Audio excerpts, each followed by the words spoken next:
It's going to be a long conversation. Where did he throw it away? There was a little bit left. I disposed of the tray. You what? I used it.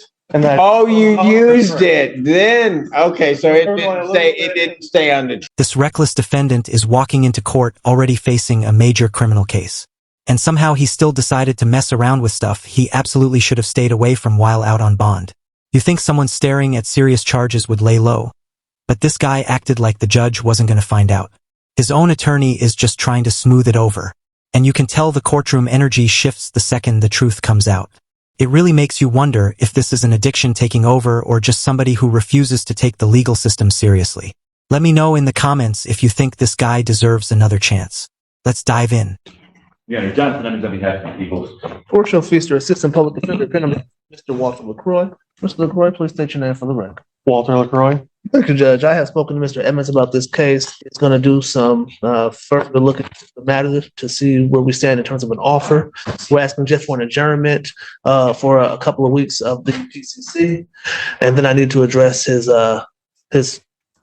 it's not a bond violation yet, I don't believe, but it's a bond report where Mr. LaCroix was given permission to test in Genesee County. He signed up for a program, DNA testing in Genesee County. That program did not release testing results to the community corrections unless he was positive. Hold on a second. That's not what I have. Do you have his progress report? The one that I have, I do have a progress report. I don't from August 28th? I don't believe that's the date. Let me check. Mr. Allen? Mine dated August 28th. In terms of his testing, I have so he's here on an operating while intoxicated causing death. That's correct, Judge. All right. And on August 20th, after his arraignment, what day was he arraigned? Arraigned on the 16th. So then he got tested on the 16th he was ordered. He wanted to test there. He tests on August 20th, and he's positive for cocaine. Correct, Your Honor. I'm aware of that. Then on the 22nd, he didn't appear for his testing. That was when I was setting up to be tested in Genesee County. And I called the lady down here to let her know right away. Let's go back a moment, because I don't think he's been before me. I don't believe so, Judge. Just asking for a 2-week adjournment to see where we stand in terms of the potential. Why is he testing positive for cocaine after getting charged and arraigned on an operating while intoxicated causing death? Because he used cocaine, Your Honor. Obviously. I don't think he's. No, it's a fair answer to my question. I'm just saying why. Yes, Judge. Why? I mean, why is he using anything? Well, my understanding is he is not any longer. What? My understanding is he is not any longer, but he previously was. He began testing, transferred that testing to Genesee County per the instructions he was given at arraignment. He's been testing there, but they are not reporting the results here unless he is positive. They have not called him to test this week. He's called them twice a day to go test. They have not called him, so he went over today to community corrections and tested here. And he is going to change if the court allows him. Tested here today? Here this morning. What is it? Do we have results on that? I don't have it. I don't have anything yet, I was Judge. informed about it this morning myself. So, go ahead, Mr. Peter. Thank you, Judge. So rather than do the Genesee County testing that authorized to do that does not send the reports as community correction would require, he has signed up again today to test here and do all of his testing here, although he does not live here. He has a relative here with him who has agreed to drive him back and forth to do that testing if he is allowed, Your Honor. I understand. What was the intoxicant in the primary offense? Cocaine. So let me get this right. He's charged. I just want to make sure. So I have it clear in my head. You do. He was charged with operating while intoxicated causing death. Yes, Your Honor. The intoxicant in that charge is cocaine. Yes, Your Honor. He's in arraigned, so now he knows what he's charged with. Yes. He's told to go to community corrections. When he gets to community corrections, mind you, 4 days later, Yes. He tests positive. he tests positive for cocaine. I had some at my house, which I disposed of. In your nose or what? I had it in a tray and I disposed of it. You what? I had it in a tray And then I you threw just it away. smoked it. I threw it away.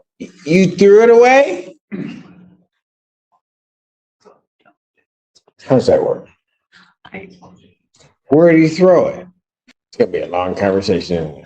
Where did you throw it away? There was a little bit left. I know. disposed of the tray. You what? I used it and then Oh, you Oh, used that's right. it. Then okay, so it There was only a didn't little stay. bit. It didn't stay on the tray. and I disposed of the tray. Yeah. Yeah. Okay. Well. And since then, I haven't touched it since. What's that? Okay. He probably stopped using because he's coming today. Yeah. I'm printing them now. You're printing them. So somebody needs to answer for me. Why was he using after being arraigned I mean, obviously, on this charge? And why was he using?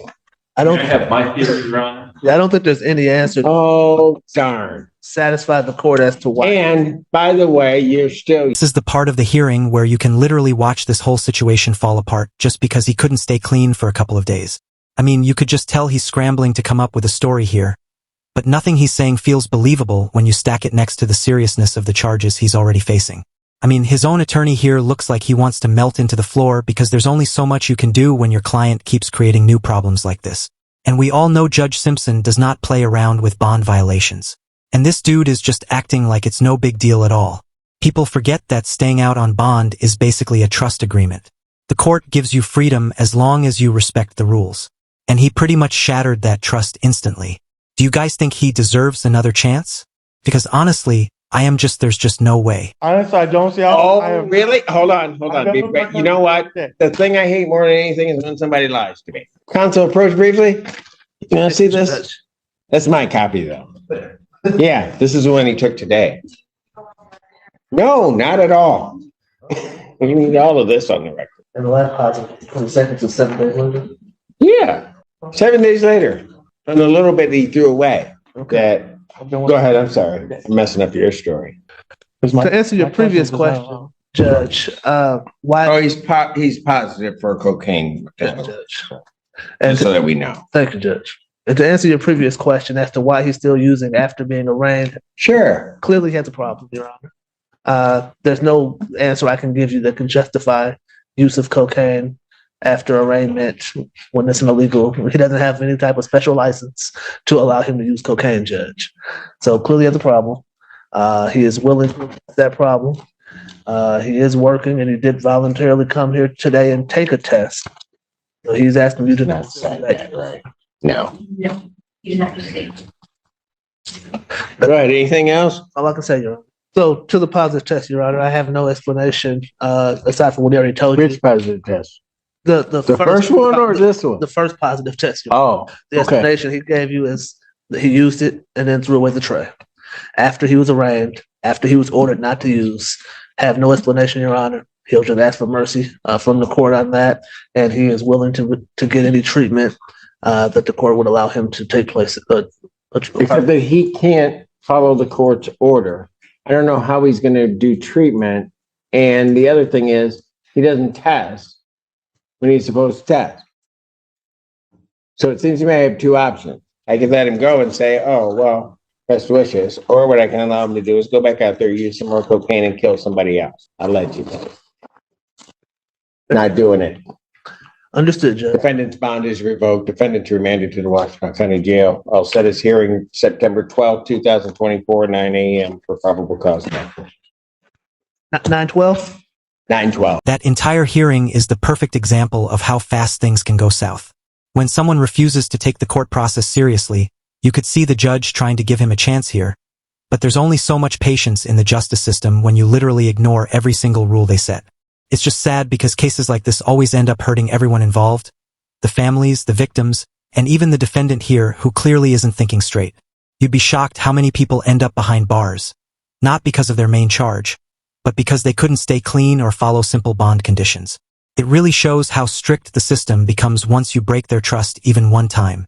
I honestly hope he figures it out before his trial hits. But yeah, do you guys think the judge was right to crack down on him, or would you have given him one more chance? Thank you so much for watching, guys.